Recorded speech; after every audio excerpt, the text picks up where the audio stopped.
Hello everyone, welcome to my YouTube channel. तो आज हम पढ़ने वाले हैं रीजेनरेशन के बारे में। So let's start. तो स्टूडेंट्स, हमें रीजेनरेशन को जानने से पहले उसके कुछ ऑब्जेक्टिव्स को जान लेना ज़रूरी है। तो रीजेनरेशन के तीन ऑब्जेक्टिव्स होते हैं।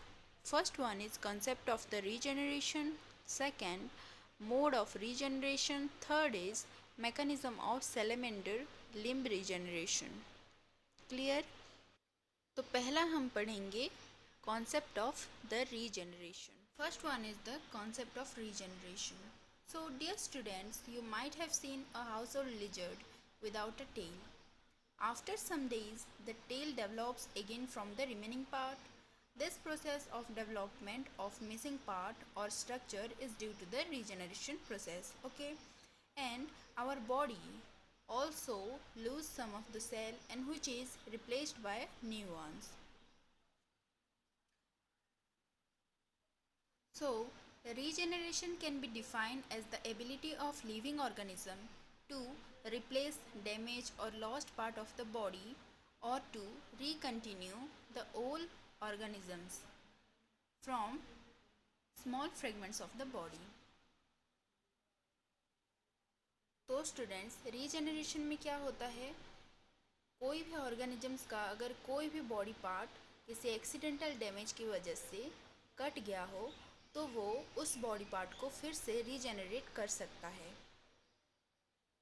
या फिर कुछ ऐसे भी ऑर्गेनिजम्स होते हैं जो कि अपने कटे हुए बॉडी पार्ट से ही दूसरे ऑर्गेनिजम्स का निर्माण भी करते हैं।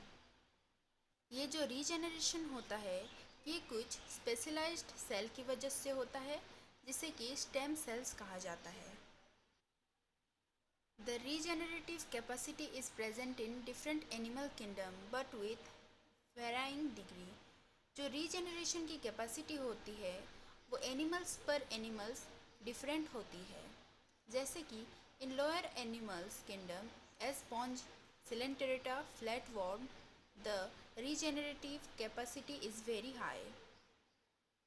In higher kingdom, the regeneration is higher in embryonic and larval stage. जो हायर किंगडम्स होते हैं उनमें रीजेनरेटिव की कैपेसिटी किन में ज़्यादा होती है? एम्ब्रियोनिक स्टेज में और लार्वल स्टेज में ये रीजेनरेट ज़्यादातर कर सकते हैं। In adult stage it is restricted to certain part और ऑर्गेनिज्म। और बड़े होते ही ये क्या करते हैं, इनके कुछ पार्ट रीजेनरेशन के लिए कैपेबल होते हैं और कुछ नहीं होते हैं। ठीक है। Mode of regeneration. There are three major ways of regeneration. First one is, तो एपीमॉर्फोसिस में क्या होता है? रीजेनरेशन ऑफ सम लॉस्ट और डैमेज पार्ट। यहाँ पर कुछ लॉस्ट या फिर डैमेज पार्ट का रीजेनरेशन हो पाता है। This type of regeneration occurs by proliferation of new cell from the surface of the injured part. तो ये किसकी वजह से संभव होता है? ये होता है कोशिकाओं के बहुजनन प्रोसेस की वजह से। ठीक है। In this type of regeneration, first the adult structure at the lost damaged part differentiate and then proliferate to increase the number of differentiated cells and form blastema। तो इस प्रकार के रीजेनरेशन प्रोसेस में क्या होता है? फर्स्ट जो adult structure होता है जिसका कोई भी एक लॉस्ट और डैमेज पार्ट जो होता है वो डिफरेंशिएट होता है, उसके बाद प्रोलिफरेट होता है और बहुत सारे नंबर में इंक्रीज़ होता है और ब्लास्टिमा फॉर्मेशन करता है। इसी तरह से ब्लास्टिमा ग्रो करता है और क्या बनाता है? डिस्टल स्ट्रक्चर बनाता है।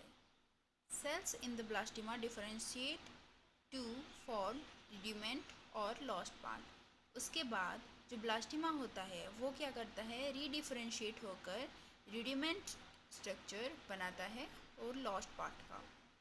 Example, limb regeneration in salamander, tail regeneration in lizards. Next is morpholepsis.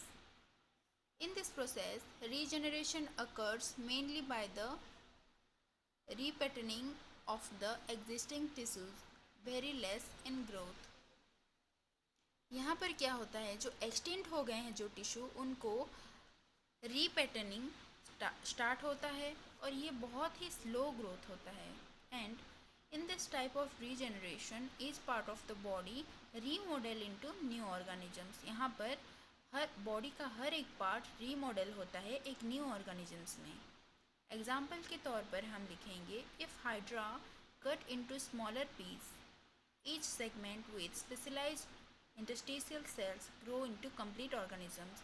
यहाँ पर क्या होता है, हाइड्रा को अगर हम कट करें तो उस कट किए हुए छोटे छोटे पीस में से ही एक नए फुल ऑर्गेनिजम्स, एक फुल हाइड्रा का निर्माण हो सकता है। Next is compensatory regeneration. This type of regeneration occur when some of the part of organ damaged and it regenerates by the proliferation of existing tissue। यहाँ पर क्या होता है, हमारे बॉडी का अगर कोई भी एक अंग खराब हो जाए, कट जाए, तो क्या होता है, जो वहाँ के जो सेल होते हैं वो बहुजनन प्रक्रिया से प्रोलिफरेट करके फिर से उस अंग का निर्माण करते हैं। In this the cell divides but do not undergo de-differentiation. Similar cells are produced but do not form a mass of undifferentiated tissue। यहाँ पर एग्जाम्पल के तौर पर हम लेंगे रीजनरेशन इन द मामलियन लीवर। यहाँ पर जैसे कि हमारा अगर लीवर ट्रांसप्लांट या फिर कुछ ऐसा होता है तो क्या होता है, हमारा लीवर का जो थोड़ा सा अंश जैसे ख़राब हो गया या फिर कुछ हो गया तो उसे काट दिया जाता है। धीरे धीरे करके हमारा जो बचा हुआ जो अच्छा लीवर का पार्ट होता है वो ग्रो करता है। Next is autotomy. ये तो हमने देखा ही है भाई। कैसे देखा है, आपने वॉल लिजर्ड को देखा होगा।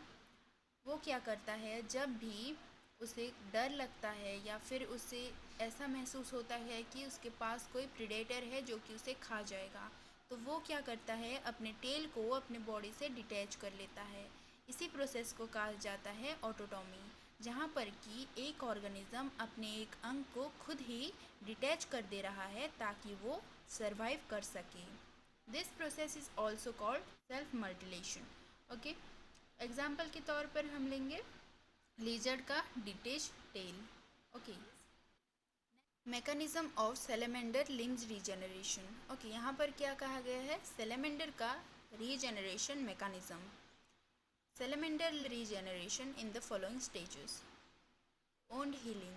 After amputation of limb, the epidermal cells surround the wound, immigrate and spread over the exposed surface. This stop the bleeding. This is known as wound healing. This layer of epidermis proliferate to form apical epidermal cap. जब limb का amputation हो जाता है तब क्या होता है, जो एपिडर्मल सेल्स होते हैं वो उस वुंड के एरिया को सराउंड कर लेते हैं, जिसकी वजह से ब्लीडिंग नहीं होती। इसी प्रोसेस को कहा जाता है wound healing. Next is blastema formation. After some days cell below the epidermis start differentiation. These differentiated cells accumulate inside the epidermis. Due to this accumulation, a bulge or outgrowth form termed as blastema. तो कुछ दिनों बाद क्या होती है, epidermis के नीचे वाली जो सेल होती है उसका डी डिफरेंशिएशन स्टार्ट हो जाता है। This differentiated cell then accumulate inside the epidermis। ये एक्यूमुलेट कर देते हैं एपिडर्मिस में, क्योंकि ये एक्यूमुलेशन आउटग्रोथ को इनिशिएट करता है। Next is रीडिफरेंशिएशन and morphogenesis. यहाँ पर क्या होता है, जो ब्लास्टिमा सेल है वो कंटिन्यू करते हैं डिवाइड करना, एंड उसके बाद क्या होता है, जो स्पेसिफिक पैटर्न होते हैं वो हमारे बढ़ते हुए ब्लास्टिमा में बनने शुरू हो जाते हैं। उसी प्रकार से ये जो सेल हैं ब्लास्टिमा के वो डिफरेंशिएट होकर डेवलप करते हैं एक different structure of the limb में, जो जिनके एजेस उसके बाद आउटग्रोथ करके न्यू डिजिट्स में ग्रो करते हैं। Next is growth. New blood and nerves supply develop in the growing limb. The regenerated limb increase in size and attain the normal length। यहाँ पर क्या होता है, जो नए ब्लड एंड नर्व सप्लाई होते हैं वो डेवलप्स हो जाता है उस नए लिम्ब में। उसके बाद वो जो रीजेनरेटेड लिम्ब होता है उसका साइज भी धीरे धीरे इंक्रीज करके एक नॉर्मल लेंथ तक आ जाता है। This is the diagram of regeneration.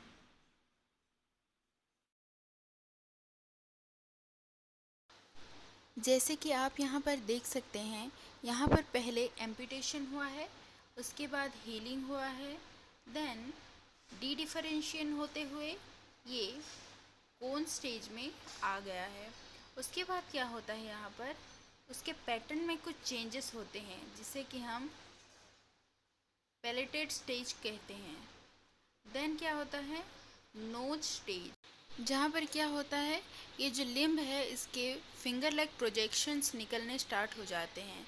Then आता है डिजिट स्टेज, या जहाँ पर एक लिम्ब का फुल ग्रोथ देखा जा सकता है। Thanks for watching everyone. Do like, share and subscribe for more videos.